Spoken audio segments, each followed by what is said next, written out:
I was working so hard today, guys. I split my pants wide open. Hey you guys, welcome back to the garden. Today we are going to dig in and dig down and dig up all those gladiolus and replant them so they quit flopping. We're going to cut back the Limelight hydrangeas where we have a lot of dead blooms from where they flopped, and a lot of them have just turned brown. So I want to get that freshened up and looking better. I have a new plant I'm going to show you guys that I've decided to put over here in the cottage garden with a really gorgeous foliage, a showstopper bloom. So let's get going.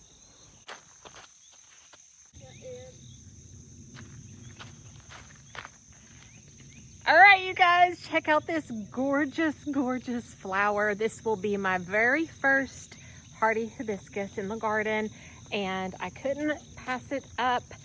It is the summerific edge of night. Gorgeous foliage, big leaves that are such a beautiful, beautiful color that are going to stand out and be so pretty in my cottage garden. But then check out these flowers. I had only one when I got it. Now there's two blooming, and oh, it's just so pretty. And it is going to get 36 to 42 inches tall and about 48 inches wide. It's hardy in zones 4 through 9, and it blooms in the midsummer through early fall, and says it can take full to part sun. It is going to definitely get that here in the cottage garden, and I just love how big and beautiful these leaves are. So I saw a different hibiscus a few weeks ago that I had considered putting here. I think it was like the cookies and cream, where it had a really dark, deep foliage with white blooms. But I have a bobo hydrangea, and I have some roses that are white on the other side of where this is going to go. So I didn't want more white. I wanted to have some different color. And this pink goes perfectly with everything else in the garden, and the blooms are huge, and I think it's really going to help this area that I've just not been satisfied with. So we have a lot of work to do. There's a little grassy hopper. He says hello. All right, I'm going to show you guys exactly where I'm going to plant this, and we're going to get to work. So we are going to walk around this direction and show you where I'm going to put this. So this area right here is where I've been saying we need to give it some love. It starts getting just like really messy, really overgrown looking. A lot of the foliage is a similar color, minus my barberries right here. They are giving me some pops of lime, but with this in the mix now, oh. So let me show you where I'm going to put it.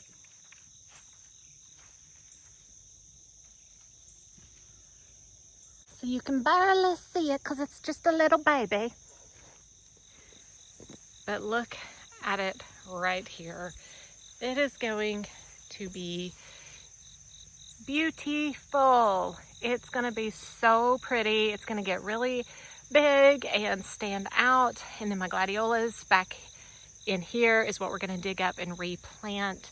And then I've got my chase tree we just pruned and turned into more of like a tree form.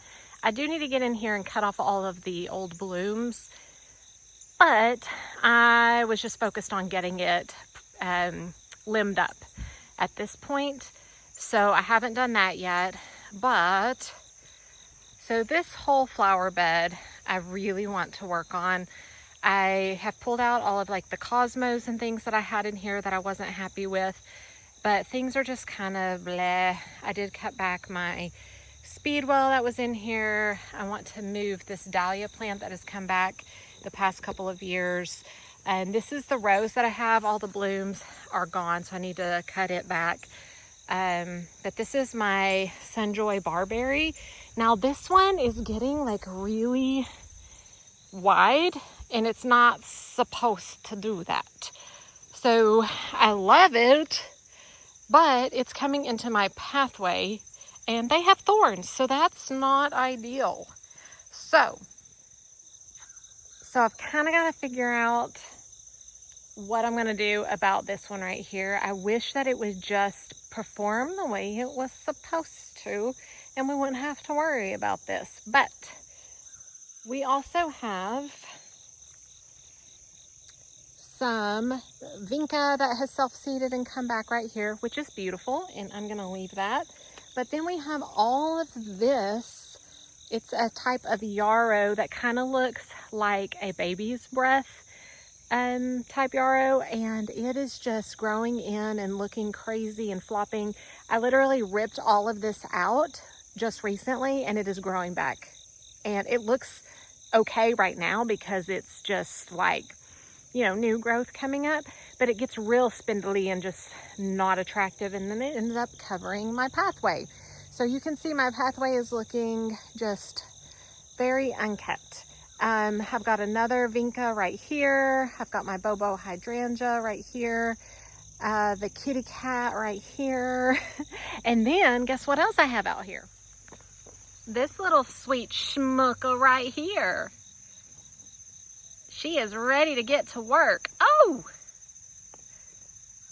Hi! I think she hasn't gotten enough with the rocks, so she decides she was going to rearrange my creek bed right here. In the last video, she was rearranging my creek bed over by the bridge. You like playing with rocks, schmucks? Do you like rocks? Yeah. So we have our work cut out for us. I'm a little unsure of where to begin. I think I might start the day by just cutting the hydrangeas back first, because that is in a completely separate area, and then we'll come tackle this bed. What do you think? I think that's what we might do. All right, we have gathered our supplies, haven't we? We got your basket. Let's go. So we got what we need to get started on the hydrangeas. And I just have my little handheld pruners I'm going to use. There might be a better tool to do this with. If y'all have any recommendations as far as that goes, let me know. I've got a couple pair of pruners that I use. They're Hibiscus. One of them I don't care for. I just need to oil it, honestly, is probably all I need to do. The other pair I like pretty good. They're pretty easy. But when it comes to something like this, do you all use anything different? Just curious, let me know. And this is what we are dealing with.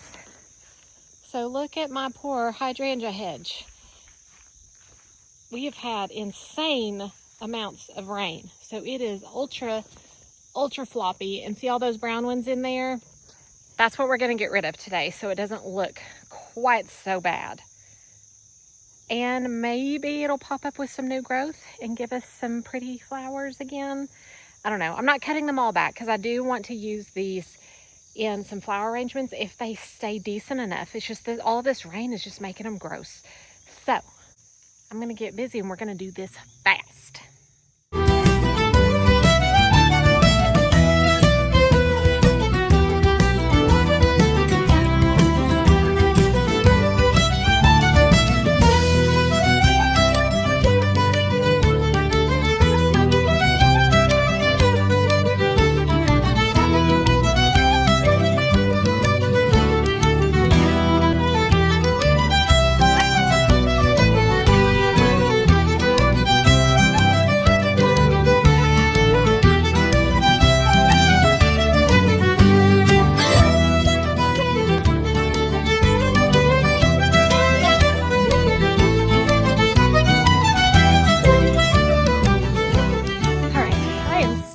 Working out here. As you can tell, I got lots of debris, but I just happened upon something that is quite gross. So let me show you. Totally natural, totally normal, but just a little bit on the disgusting side. So you're welcome. I'm here to cut some hydrangeas back, and look what I happened upon. Ew. They have got lots of little caterpillars. I don't know what kind these are, and I don't even think I'm gonna look it up at the moment. I think what I'm gonna do, besides gross you guys out, is just cut it off, like the actual hydrangea stem, like back there, and go throw it in the woods and let nature do its thing. I mean, what would y'all do? I don't know what kind they are, and I don't want to like hurt something good, and if it's bad, I guess it's bad and I'll just have to deal with it as time comes. But yuck. Don't touch it, just look. What do you think? Is that yucky? It's a bunch of little caterpillars. They're little bugs. Ew. Ew. Yeah, ew.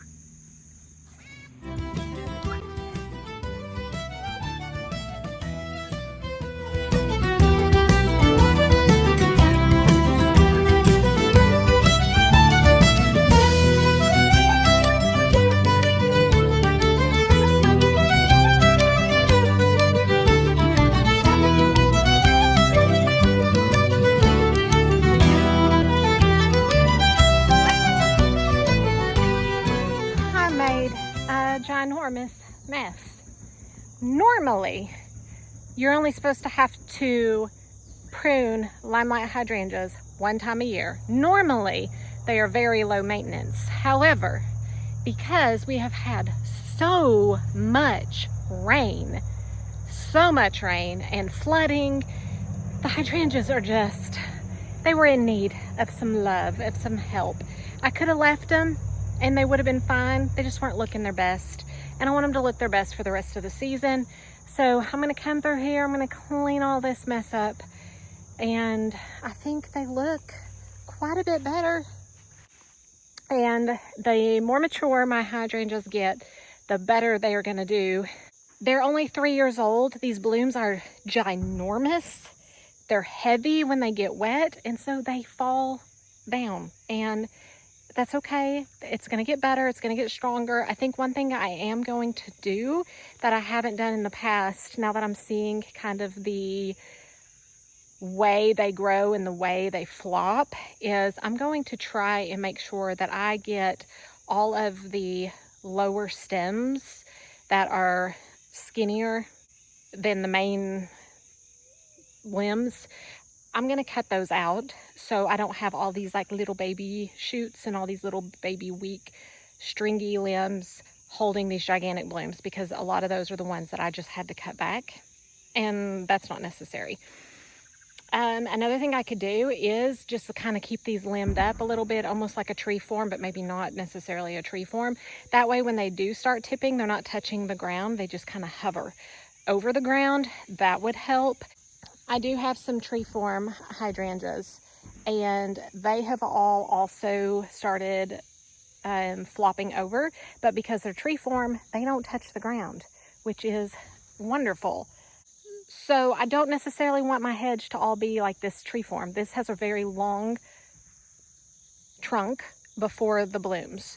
Back here, I'm not going to do that, but I think I might try to train them up a little bit to have a better shape so they don't flop quite as much. And I know as they get older and those limbs get thicker, it's going to have a harder time tipping and doing this flop as bad as it did. Now again, we have had abnormal rain, and so the more rain, the more they flop, and all of my hydrangeas for the most part are flopping. It's very rare to see one that isn't. Now my pufferfish, it is not flopping because the blooms are much lighter and fluffier. They're not quite as dense as all of my other hydrangeas, and so I think they're able to shed water easier. So this is the pufferfish, and you can see the blooms are much lighter and airier than the Limelight hydrangea blooms we were just at. And so it doesn't seem to want to flop as bad, which is great. So this might be a really good option if you want to avoid the floppage.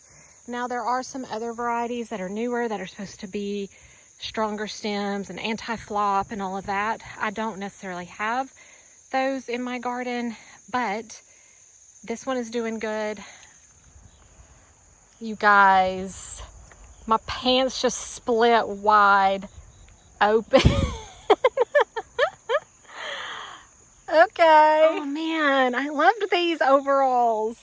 But you know what? It was so time to retire these things because I have this huge hole in my pocket that I've been meaning to fix. And I will oftentimes stick things in my pocket and then they will fall like all the way through. And then look on this side, I got a hole in this pocket and I got her pacifier. I stuck her passy in here because she don't need to be using a passy during the day. She only uses it at night because you're a big girl. You don't need that. That's so dirty. We got to go inside because I got to have a wardrobe change before we keep working. My pants are broken. They're broke. What happened? Uh-oh. We got to go change. I'll be right back. All right, you guys, I have put on some sturdier overalls that will hopefully get me through the day. But I'm going to go grab my shovel because I think I'm going to go ahead and get that hibiscus planted in the ground and start digging on the gladiolus to get those replanted. It rained again last night, so the ground is super soppy and wet. So I want to get this done. The sun is not out. It is quite cloudy today, and you never know when it might rain again. So we got to get stuff done as we can get it done. I still have my mess of hydrangeas all over the grass. I do need to pick those up too, but I can always task the kids to do that. All right, I'm going to start pulling up some of this yarrow. I'm going to get this planted. Here we go.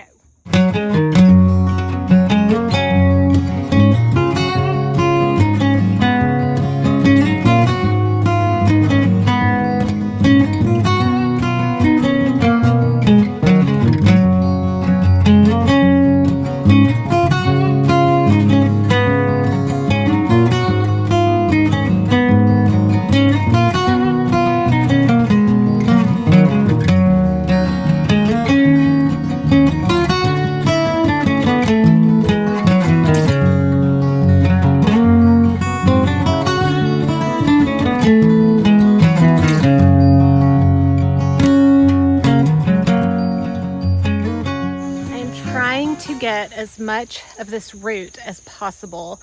There's some thick mats in here that I am getting, but I'm sure I'm going to miss a ton, and it's just something I'm going to have to continue to work until I can get every bit as time goes on. But as much as I can get of this right now, I'm getting.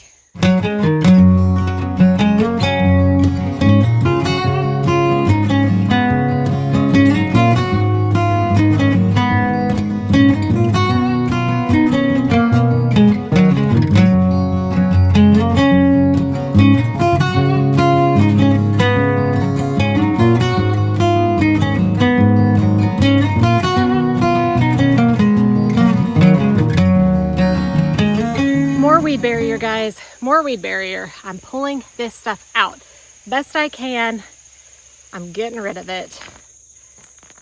It's just no good. Don't do weed barrier, do cardboard, do a roll of contractor's paper, do something else if you need something to block out weeds. Not this. Not fun.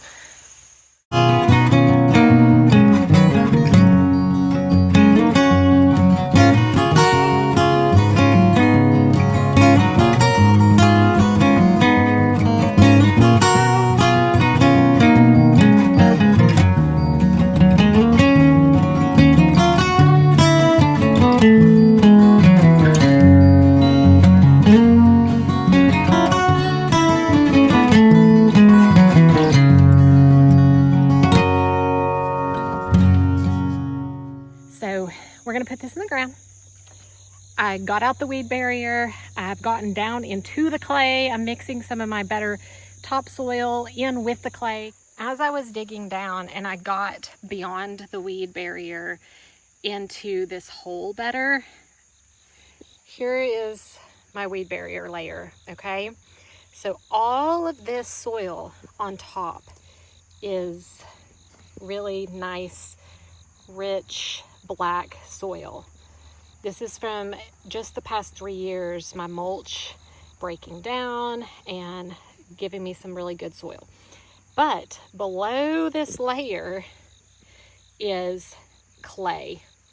And that nice, rich, good soil has not been able to help benefit this clay layer.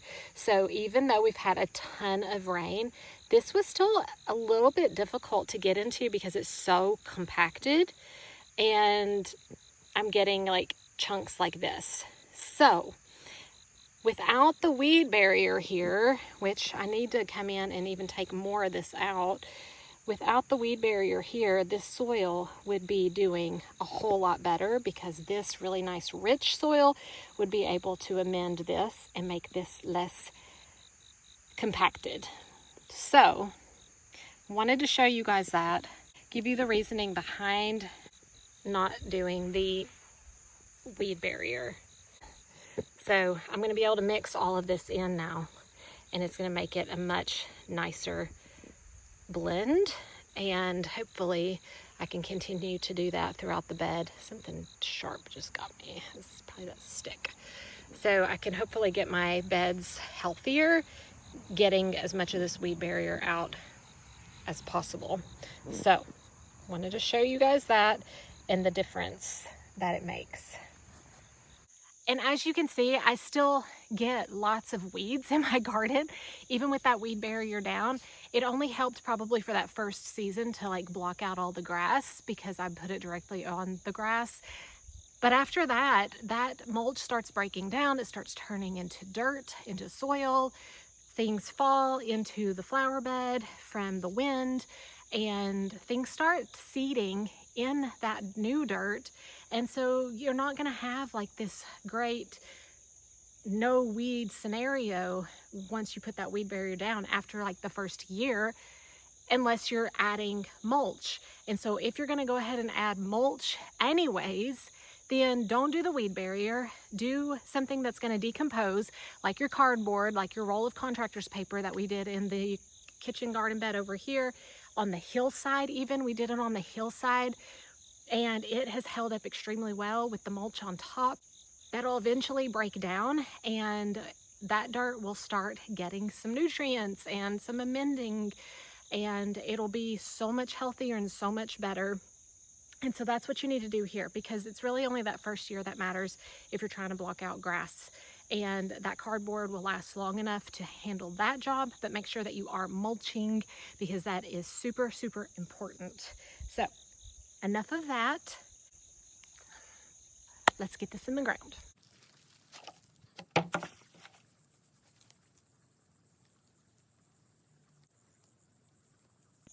I took this out, and you don't necessarily have to do this, and I'm trying to be really gentle, but I did see where some of my really big roots are starting to kind of go in a circular motion. So I want to pull some of these out just so it doesn't continue to grow that way, and the roots will spread easier and quicker.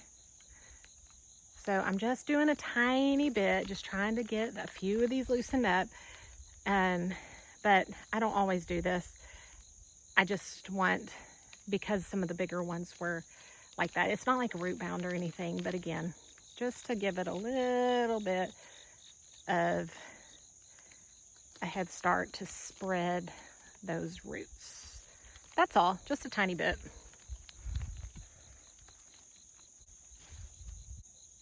Now I'm gonna go back in, and I have this slightly higher than the level of the ground because I don't want it to get root rot. And as I continue to put mulch on this bed, I want it to be slightly elevated. So it is probably an inch, inch and a half above soil level. And I'm gonna go in and just start filling it back in with the clay and the other good soil, because ultimately the base of it is sitting, it's gonna be sitting in clay. And so it needs to know that it's gonna have that life, and not just have all this spectacular soil around it in the beginning, and then it hits this clay wall and is all of a sudden like, what happened? Now, I don't know if there's any science to that, and I'm not a master gardener, but in my opinion, that just makes sense. It does have a drip running on both sides, So hopefully it'll get a good bit of moisture even in the hottest times of the year. I've never grown these before, but from what I've read, what I've heard, I do believe that they like having a lot of moisture. So that's why I'm keeping my drip the way it is. I'm not changing that at all. And I think this is a better situation for this spot because I don't think the yarrow wanted as much water as it was getting, which could have contributed to the fact that it was so floppy.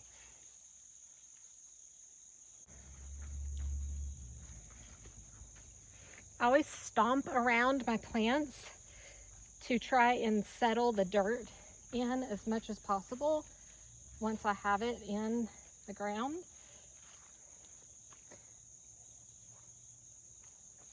Because you don't want air pockets. You want it to all be nice and tight so the roots can find soil and start spreading.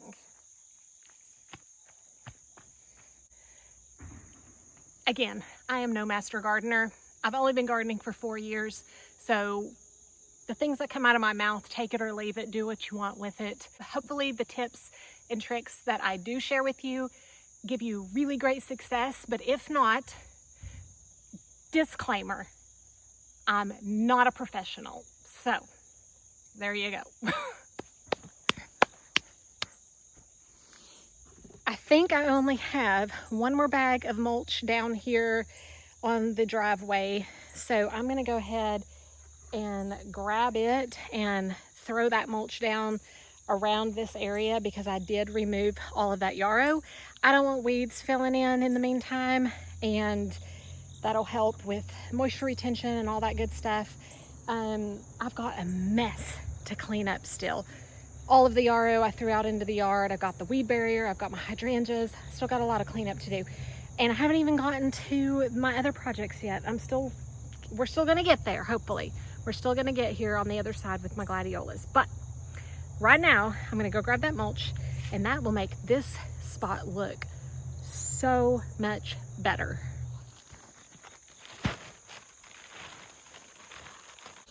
All right, before I mulch, I've decided I'm gonna dig up my vinca that's in the pathway, and I'm gonna move it over to kind of help fill in the area because I know my hibiscus isn't gonna get big enough to fill in this area this year. And that'll just add that annual color over here too, fill in the space. So we'll do that real quick before we mulch, and then we'll throw the mulch on it.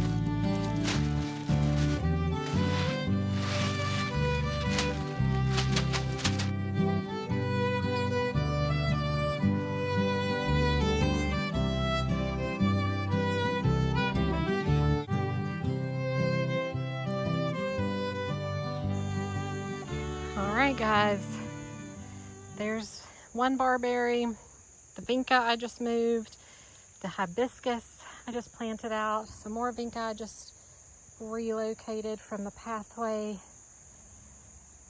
So I only had a tiny bit of mulch, and this is a hard area. This is a hard area to film, and I still have a lot of cleanup to do. But look at that right there. Between those two barberries, I think that is going to be gorgeous. It's going to fill in that whole space, and I won't have to worry about planting other things out. It's just going to look so pretty. And hopefully I've got it planted far enough away from the path where I don't have to deal with that. I do still need to take out this dahlia. I'm not going to take it out right now. I think I'm going to focus on just cleaning up the mess that I have currently, and then we will move on to what's next.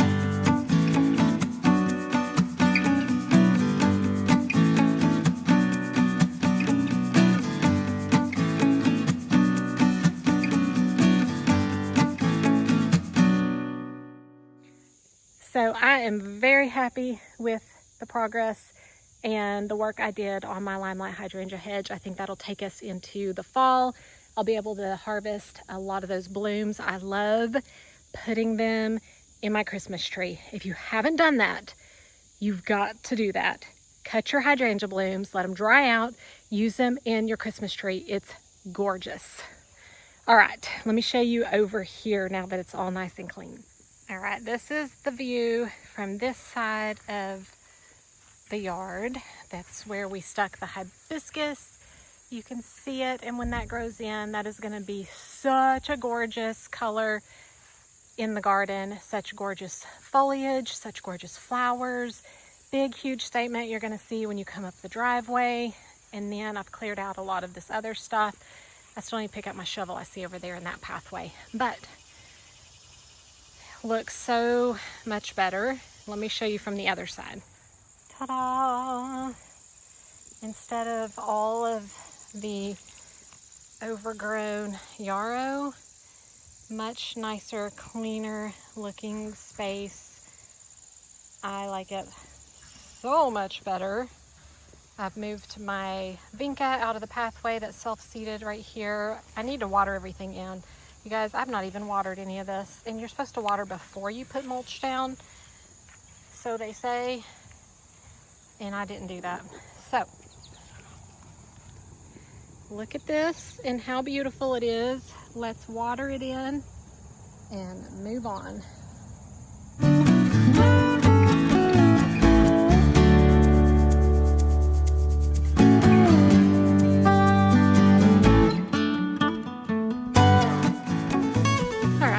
Watered it in.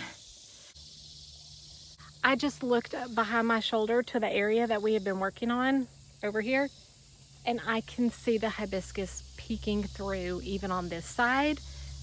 This is gonna be so gorgeous. Let me see if I can show you guys what it looks like from over here. Do you see that in the distance? That is what we just planted, and it's gonna get so big and gorgeous, and you're gonna see it from over here too.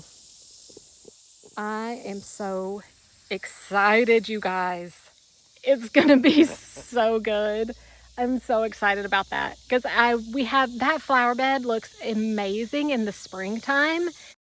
I'll show you what it looks like in the spring. So beautiful in the springtime, but not a whole lot going on in the summer.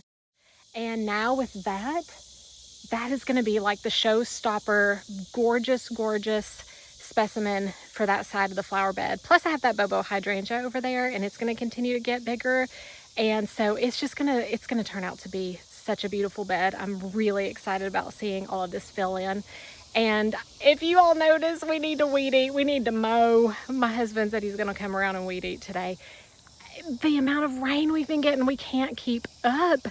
It is so hard, but everything looks like crazy overgrown right now. But he did say he's going to get to that hopefully this evening after work. So next time you see the yard, next time you see the flower beds, we hopefully have really fresh, beautiful cut grass and all nice and trim and weed eated. And I've got so many more projects I need to work on. I still need to do the gladiolus. Sorry to tease you about the gladiolus. I really wanted to dig those up and get them planted deeper, but it's probably not the best time to do that right now anyways. I probably should wait till later in the fall. I might go ahead and do it, but maybe I will wait. We'll just see what else captures my attention in the meantime.